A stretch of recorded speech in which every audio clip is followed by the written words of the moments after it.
السلام عليكم ورحمة الله. اليوم ان شاء الله غادي نوجدو تحلية اولا فلان بجوج طبقات مع الفواكه، كيجي رائع وكيجي منعش. هذا هو اللي غادي ينفعكم في رمضان. خليكم مع الفيديو باش تعرفوا على الوصفة وطريقة التحضير.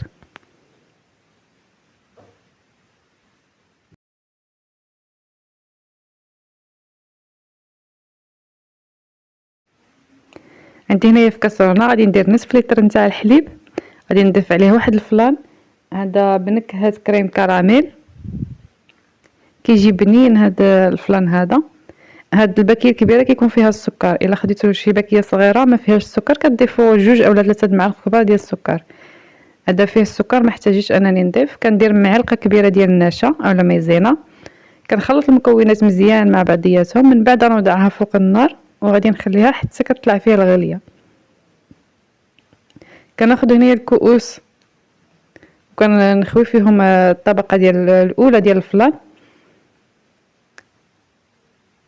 كنعمر غير حد النص وغادي نديرهم في الثلاجه حتى كتبرد هاد الطبقه مزيان.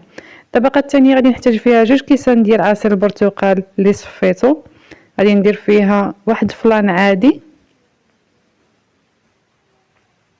معلقه صغيره ديال النشا.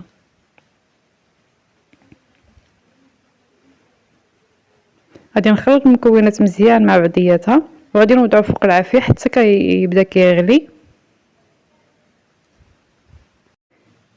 كناخذ هنايا الفواكه اللي قطعتهم قطع صغيره، عندي هنا الفريز والبنان، كنوضعهم فوق ديك الطبقه ديال الفلان من بعد ما جمدات. هنايا كديروا الفواكه اللي عندكم واللي بغيتو.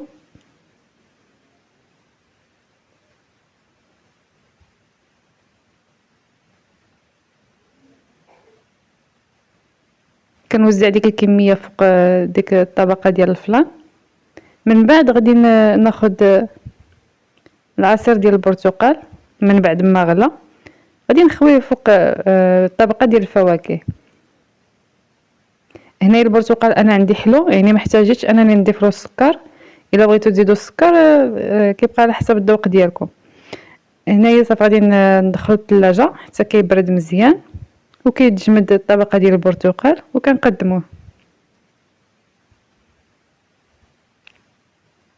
هذا هو الشكل ديالو، كيجي المنظر ديالو زوين والمذاق ديالو كيجي رائع، كيجي منعش. يعني البرتقال مع الفواكه مع الطبقه ديال الفلان كيجي ديسير اللي رائع.